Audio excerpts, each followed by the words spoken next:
My name is Jonah Kade. And long before I learned how to survive the world, my body learned how to survive poison. I was a child when they found it. I don't remember the test itself, just the smell of disinfectant and my mother's hands holding mine too tightly. Adults think children don't notice fear. We do. We just don't have language for it yet. The doctor didn't look at me when he spoke. That's how I knew it was bad. Strength and integrity. They said my blood level was 28.5 micrograms per deciliter. Later, I learned it was more than 5 times what's considered safe, enough to slow a child's brain, enough to leave permanent marks, enough to explain things. I was always tired, not sleepy, heavy. Words came to me slowly. Sometimes they didn't come at all. Teachers thought I wasn't trying. Other children thought I was strange. I learned early how to stay quiet.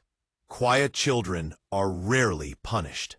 No mystery, no villain, just old paint peeling from walls, dust on the floor, water running through pipes that had been there longer than anyone remembered.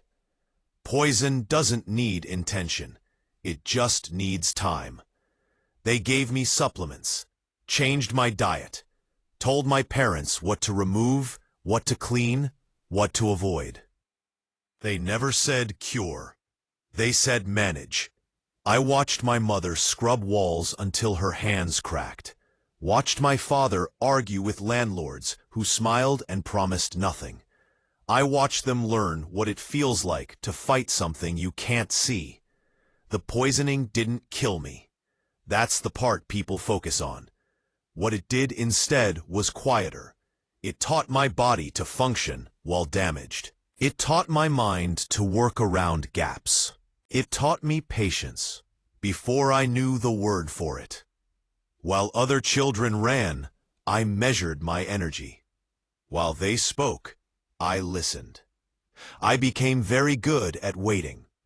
I passed when people expected me to fail, not because I was gifted, but because I had learned how to endure confusion without panicking.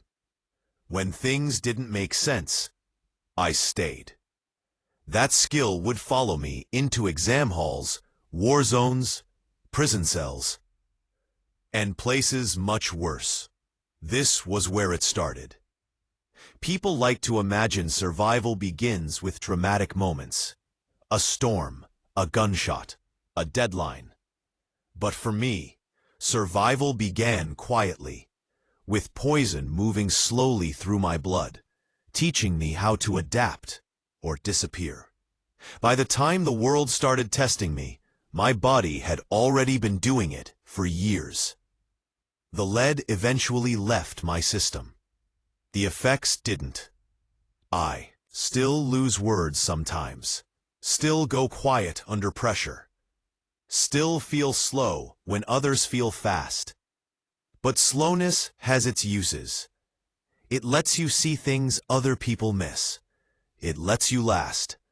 My name is Jonah Kade, and before I ever learned how to survive the world, I learned how to survive myself.